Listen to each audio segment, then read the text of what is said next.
Oi, boa tarde. Eu sou o professor Aderbal, do Departamento de Ciências da Saúde, da UFSC, Araranguá. Bem-vindos à disciplina de Cinesiologia em modo remoto.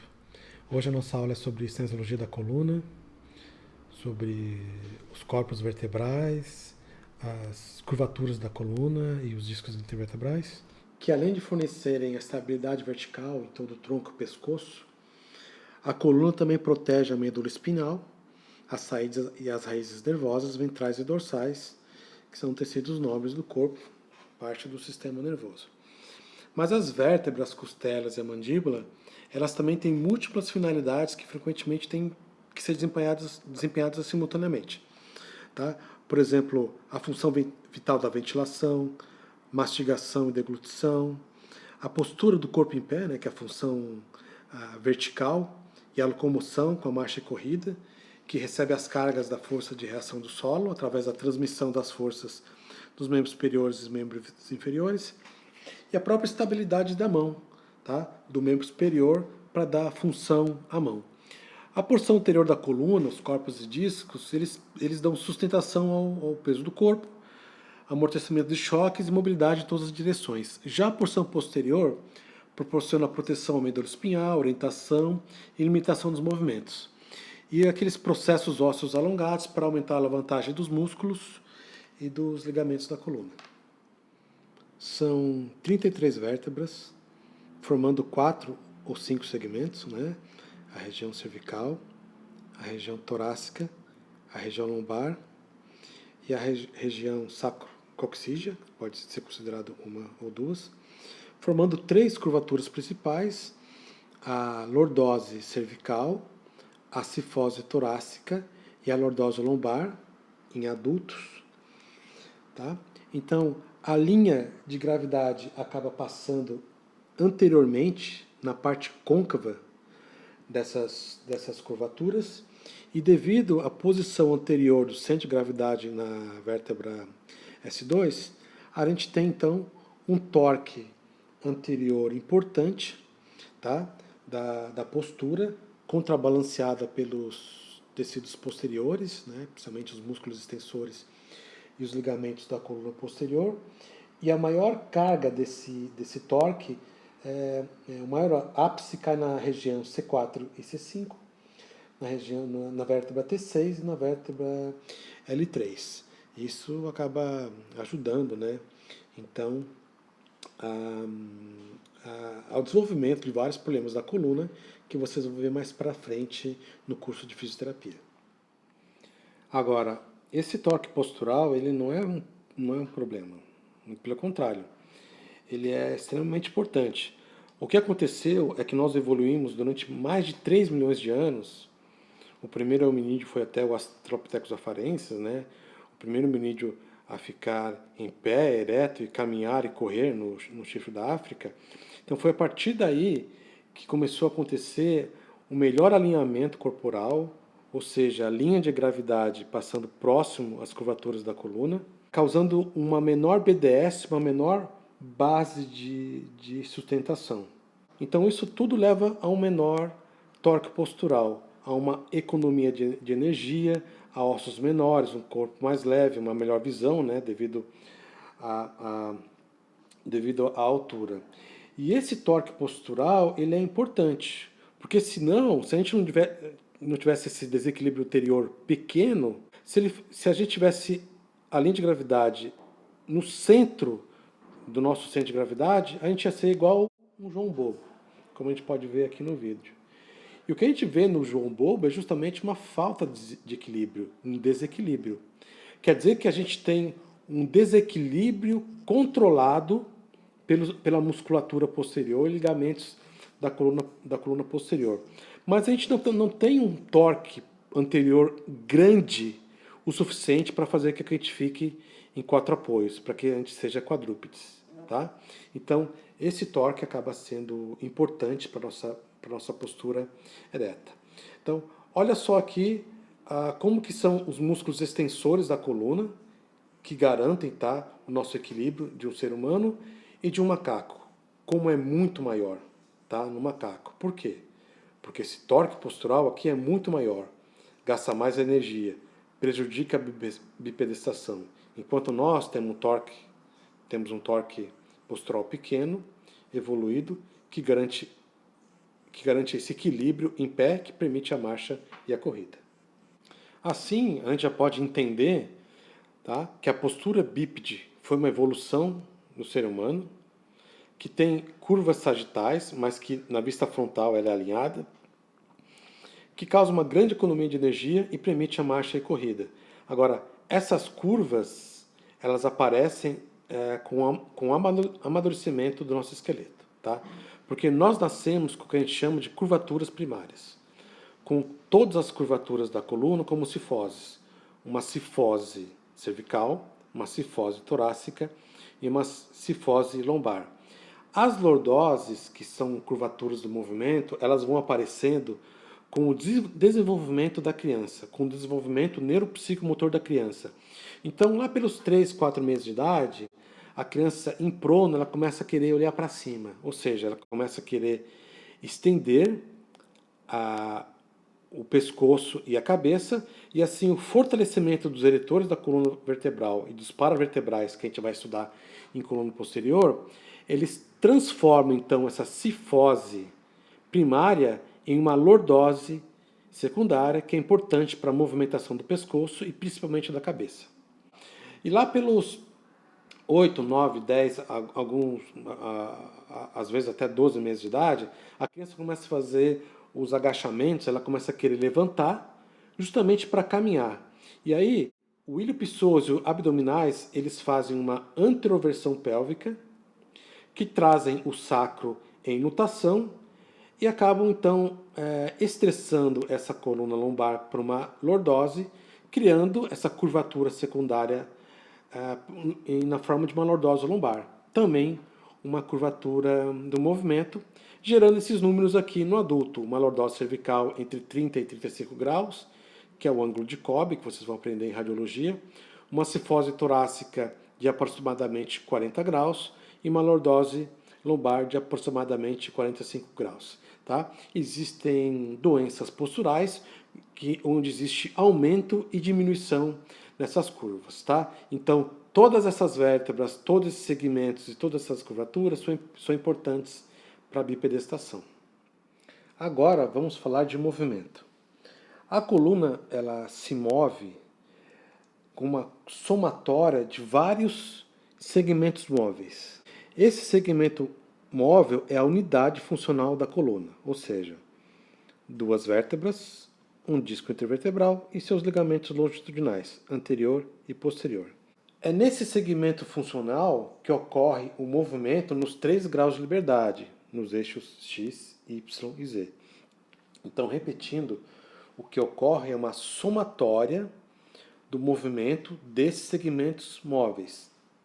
Eles são pequenos, como a gente pode olhar aqui, ó, C0, C1, C1, C2, C2, C3, mas somando a amplitude de movimento de cada segmento funcional, a gente tem a mobilidade cervical, a mobilidade torácica e a mobilidade lombar, em flexão e extensão, rotação e flexão lateral ou inclinação.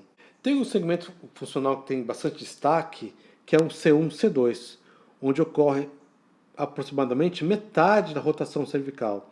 Aproximadamente 45 graus da rotação cervical, da rotação da cabeça, ocorre nesse segmento funcional. Para estudar, então, melhor os segmentos funcionais e a coluna, a gente acaba dividindo a coluna cinesiologicamente em 2 partes. Coluna anterior e a coluna posterior. A coluna anterior a gente vai estudar primeiro. São os corpos e discos intervertebrais, importantes para a sustentação do peso corporal, por amortecimento de choques e por controle da amplitude de movimento em todas as direções. Depois, na próxima aula, no próximo vídeo, a gente estuda a coluna posterior, responsável pela proteção da medula espinhal, também pela orientação e limitação da amplitude de movimento, mas de modo muito importante, através dos seus processos ósseos, os processos transversos e os processos espinhosos, que são alavancas para a musculatura do tronco, para algumas musculaturas das extremidades, mas também para vários ligamentos da coluna. Vamos começar o estudo da coluna anterior, iniciando pelos corpos vertebrais. Existe uma grande carga compressiva, né, no esqueleto axial. Agora já vimos que nossos ossos eles são mais leves, então esses corpos vertebrais têm um osso esponjoso, que acaba sendo resistente então a forças compressivas, juntamente com os discos intervertebrais, que a gente vai ver mais adiante. Essa força compressiva é um grande estresse no esqueleto axial, que também vai acabar gerando algumas doenças do ponto de vista ortopédico e reumatológico, principalmente hérnias de disco. Então, existem forças compressivas do peso CBT, que é cabeça, braço e tronco. A contração muscular gera estresse e compressão. Cargas externas, como a gente carregar um peso, puxar ou empurrar. Isso tudo acaba levando muito estresse de compressão à coluna. Então, os corpos vertebrais acabam tendo essa característica esponjosa, tá, que permite, então, um pouquinho de compressão e resistem também a esse estresse de compressão. Tanto que existe um aumento do tamanho das vértebras de cima para baixo, porque quanto mais caudal, maior a carga compressiva de todos esses estresses que a gente conversou. Vamos agora aos famosos discos intervertebrais, infelizmente famosos devido aos problemas, né, que causam dor nas pessoas, que causam dor nas costas das pessoas. E só para lembrar, destacar a anatomia, que não existe disco intervertebral nas duas primeiras vértebras cervicais, C1 e C2. Abaixo então desses segmentos é que existem esses discos, cujas funções são permitir e limitar a amplitude de movimento desses segmentos funcionais, como a gente já viu anteriormente, assim como proteger as superfícies facetárias, essas superfícies facetárias dos corpos vertebrais, contra as cargas compressivas. Então, para isso é importante a gente entender sobre o núcleo pulposo, o ânulo fibroso e a placa terminal. Então, quando a gente é jovem, lá pelos 20, 30 anos de idade, a gente tem um núcleo pulposo que tem uma grande concentração de água, e esse núcleo ele é cercado por ânulos fibrosos concêntricos que acabam limitando então a movimentação desse núcleo pulposo. Essa grande quantidade de água é que acaba absorvendo a compressão dos estresses mecânicos da coluna e protegendo então o osso dos corpos vertebrais. E esse disco acaba sendo inserido no corpo vertebral através da placa terminal. Esses núcleos pulposos, então, eles são anéis concêntricos de tecido colagenoso que serve justamente para limitar a movimentação desse núcleo pulposo. E esses anéis concêntricos eles funcionam como uma cesta de Vimy, acho que todos já viram, que suporta muita carga e muito peso. Tá? E aqui estão as placas terminais, que são tecidos cartilaginosos que ligam o disco intervertebral aos corpos vertebrais superior e inferior. E com o tempo, tanto a placa quanto o disco eles vão degenerando. Pode ver que esse aqui é um disco intervertebral que eu chamo de didático, jovem. Por quê? A gente pode ver aqui na cor branca que ele é bem hidratado. Então o núcleo pulposo tem bastante água. Mas com o passar do tempo, olha só, 30 anos de idade, 40 anos de idade, 50 anos de idade, vai existindo uma desidratação desse núcleo pulposo, ele vai até desaparecendo. Existe inclusive uma diminuição da altura desse disco intervertebral, olha só, de uma pessoa com 60 anos de idade. Então é por isso que a gente acaba vendo aí muito problema de hernia de disco e muita dor nas costas. Então essa degeneração discal, o que ela faz? Ela acaba perdendo então a segunda função do disco, que é a proteção das superfícies facetárias. Então os ossos acabam evoluindo como uma degeneração, gerando a famosa artrose que vocês vão estudar mais para frente. Tá? Essa função, então, de permitir e limitar a DM das vértebras, vem da translação das vértebras oposto, então, àquele núcleo pulposo. Então, olha aqui no movimento de hiperextensão do tronco. Quando a gente faz uma hiperextensão do tronco, ó, o conteúdo discal se desloca para frente. Quando a gente faz a flexão do tronco, a vértebra desliza para frente e o conteúdo discal desliza para trás. Numa brincadeirinha, a gente chama de síndrome Big Mac. Quando a gente morde o sanduíche, todo o recheio vai para o outro lado. Então é isso que acontece durante a movimentação da coluna. Na flexão, as vértebras deslizam para frente e o conteúdo discal desliza para trás. E na hiperextensão, as vértebras deslizam para trás e o conteúdo discal desliza para frente. Então, quem controla e limita essa amplitude de movimento são os discos intervertebrais inseridos e fixos nas suas placas terminais. Isso permite também um movimento de rotação e um estresse de cisalhamento nesses discos, que é um estresse normal. Essas figuras ilustram a função de proteção das superfícies facetárias contra as forças compressivas através da distribuição da pressão hidrostática. O disco intervertebral, quando ele está bem hidratado, bem jovem, o que acontece? Ele recebe essa carga e toda essa pressão é distribuída entre o núcleo e entre os ânulos fibrosos. Então existe uma distribuição dessa pressão, função que é prejudicada com o envelhecimento. Então a gente tem aqui as diferentes posturas que acabam influenciando nessa pressão hidrostática. Então quando a gente está deitado, a pressão é baixinha. Quando a gente fica de pé e se coloca uma carga, a pressão é maior. E quando a gente está sentado, a pressão discal é maior ainda, principalmente quando a gente está manipulando um objeto pesado. E os ligamentos longitudinais anterior e posterior são os últimos componentes desta coluna anterior, com função de estabilidade, limitação da ADM e também proteção das raízes nervosas espinhais. A gente tem a parte anterior, ligamento longitudinal anterior, que é uma fita muito mais larga do que o ligamento longitudinal posterior. Tá? Então, essa proteção aqui, anterior, é superior à posterior.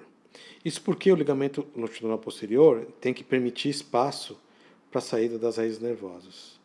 Por isso que ele é mais frágil. E o ligamento longitudinal anterior, então, acaba sendo mais forte. A função dele, em limitação da ADM, é limitar a hiperextensão, enquanto o ligamento longitudinal posterior ajuda a limitar a flexão do tronco. Este foi o final da aula, espero que tenha gostado. Deixe seus comentários aqui mesmo pelo YouTube, que eu respondo por aqui. E a gente também conversa nas aulas síncronas. Tá? Não se esqueça de seguir o nosso canal, curtir o vídeo e também aproveitar para dar uma olhada no nosso Instagram para ver as atividades do laboratório. Tá? Tchau, pessoal!